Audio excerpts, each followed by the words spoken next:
profession de technicien vétérinaire de la République démocratique du Congo. Nous sommes venus accompagner l'honorable Alfred Maïcha qui a déposé la proposition de loi pour la création de l'Ordre national des techniciens vétérinaires. Comme vous le savez, la profession vétérinaire a plusieurs acteurs.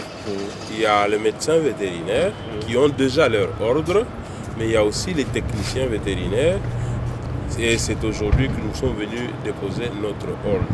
Pourquoi nous avons sommatrice de nos actes que nous posons en tant que... La profession vétérinaire vise 3 axes.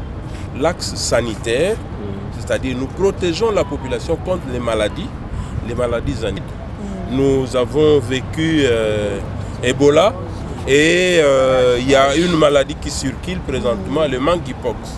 Donc ce sont des maladies qui sont venues des animaux et qui peuvent décimer des gens. Donc nous avons vu comment Covid a paralysé toute la planète. Donc nous, en tant que vétérinaires, nous travaillons comme agents de santé. Mais nous sommes aussi comme agents économiques. Donc tous les actes que nous faisons, ce sont des actes qui génèrent des revenus pour le pays. Et en plus, nous sommes aussi des agents psychosociaux. C'est-à-dire, lorsque nous soignons les animaux, l'homme qui est propriétaire de cet animal, il est content.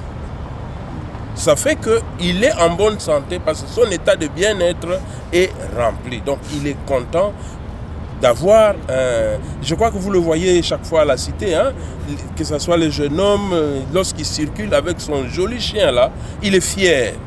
Il est fier pourquoi? Parce que son animal est en bonne santé. Hein? Son animal là a été bien soigné par le vétérinaire et c'est pour cela que lui aussi, il est en bonne santé. Ceux qui dressent les animaux, je commence par là, ceux qui dressent les animaux ne sont pas vétérinaires. Vétérinaire, c'est une formation. C'est une formation organisée par l'État. Donc vous faites un cursus. Le premier cursus, c'est le cursus du technicien vétérinaire. Et le deuxième cursus, c'est le cursus du médecin vétérinaire. Donc voilà, nous tous, nous sommes des acteurs dans la profession. Les dresseurs, c'est justement l'objectif que nous avons en déposant cette proposition de loi, c'est pour mettre fin à ces désordres-là. Nous voulons mettre de l'ordre pour que celui qui va prester, c'est celui qui est inscrit au tableau de l'ordre. Or, pour être inscrit, il faut suivre un cursus légal pour prester. Donc, c'est ça l'objectif. Donc, le premier objectif que nous avons poursuivi en déposant cette proposition de loi. Voilà, je vous remercie. Présentant l'objectif, alors l'innovation. L'innovation, c'est que depuis 1951, que le premier technicien vétérinaire est sorti dans ce pays.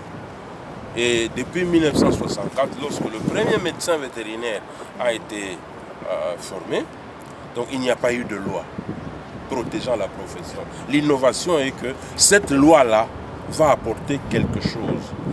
Cette loi-là va protéger les prestataires, mais cette loi-là va aussi protéger la population. Et cette loi-là va protéger l'humanité. Parce que lorsque le prestataire est protégé, on sait les suivre, on sait les contrôler. Les actes qu'il va poser vont protéger l'humanité. Vous avez vu comment la Covid nous a frappés. Hein? L'humanité entière a été frappée.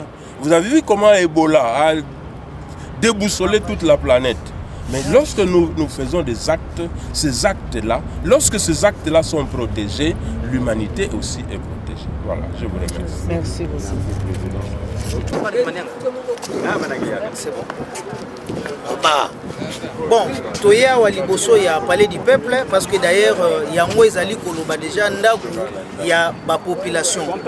Likambu toyelia wa ezali poto ya kotika mobeko likunzi to proposition de loi oyo esengeli ke lokola batu banso bakoma lokola ba vétérinaire okoyoka boye oyo atalaka makambo ya kopesa mbwa malakisi oyo babengi na français dresseur akomi vétérinaire okoyoka oyo mutu mususu azali agronome esengeli akende kolona na bilanga akomi vétérinaire nzoka po obenga ma vétérinaire esengeli oleka na nzela ya kelasi okosala po obima assistant vétérinaire to technicien vétérinaire esengeli osala mibu misato wana ozwi diplôme d'état wana okomi assistant vétérinaire kasi soki olkei obakisi kelasi na nzela ya université kuna ndepo obima médecin vétérinaire kasi likesana ezali nini médecin rôle na ye ezali koconsulter mais technicien vétérinaire azali lokola infirmier le traitant donc awa likambo toyeli toyepo to déposer projet de loi to accompagner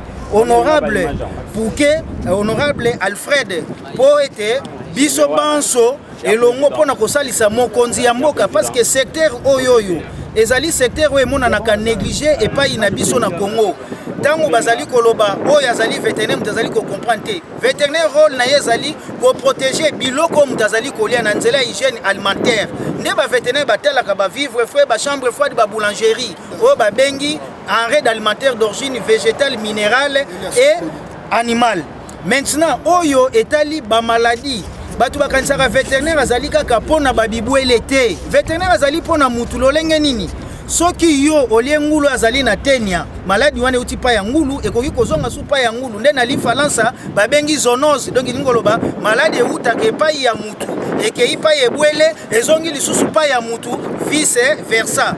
Alors vétérinaire nkita na ye lisusu ezali nini mpona santé publique lelo soki bintseko bakotilo na ndako bafourmi eza na baproduit oyo basalelaka mpona hygiène publique mais lelo ekoma mutu nyonso na balabala azokoteka kisebomaka bampunbangungi kisebomaka bampese mais ayekola oyo cours babengaka entomologie te entomologie ezali eloko oyo to science oyo baétudiaka bainsecte nde vétérinaire nde mutu ayekoli bainsecte raison pour laquelle namukola lelo tozali na société musala oyo ya biso ekende liboso kasi musala nyonso esengaka lifuta pe lifuta na yango toyebi ete na trimestre oyo tozali tozokozela oyo ya biso vétérinaire za mutu akaniaka te parce que mutu oyo nyonso aswanyaka soki akoti na kaniaka abebisi lelo bozokoyoka rage ekomi épidémie moko permanente na ville province ya Kinshasa batu bazali kokufa mpona nini batu balingi kovaccine bambwa te batu bayebi mpe importance ya kovaccine mbwa te mutu azeli kaka soki mbwa aswi ye nde akei kokima mbangu na clinique vétérinaire bapesa tonga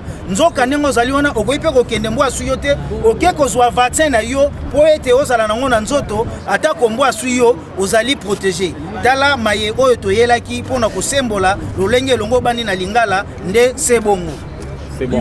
Donc Ankwata François moshi ya baminganga ya banyama ya boke na kubingaka vétérinaire beto mekuisa buku na palais du peuple samuna kupesa be kubika bantiku ya boke na kubinga loi ya ba ordre national ya ba vétérinaire du Congo toyina betke na kuloma samu na bisalu ina kutambola mbote samu na kupesa bankisi ya mbote na banyama na kubuya maladi ya kekatuka na banyama betu ke binga par exemple rage par exemple coronavirus yoina ba vétérinaire ke na kutambula ke na kusala kisalu ya ngolo samu na kubuya maladi na kati ya République démocratique du Congo. Merci.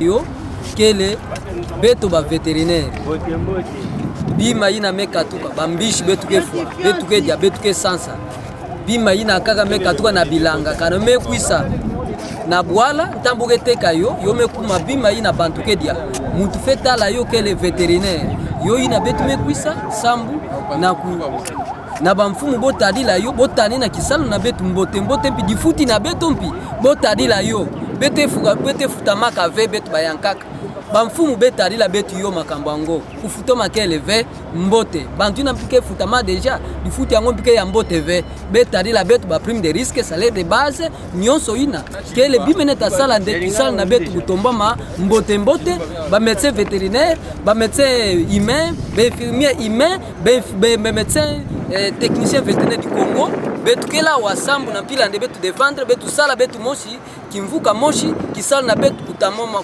kwenda na mtini moshi ambote bamfumu nyonso befuta betu bambongo na betu na mtini moshi ambote kisala na betu kwenda na ntwala sinon vraiment kisala ke na mpashi mingi kufuta makeve ba promesse melutana mingi me betu evinyilande awa na ngonda yai befuta betu mbote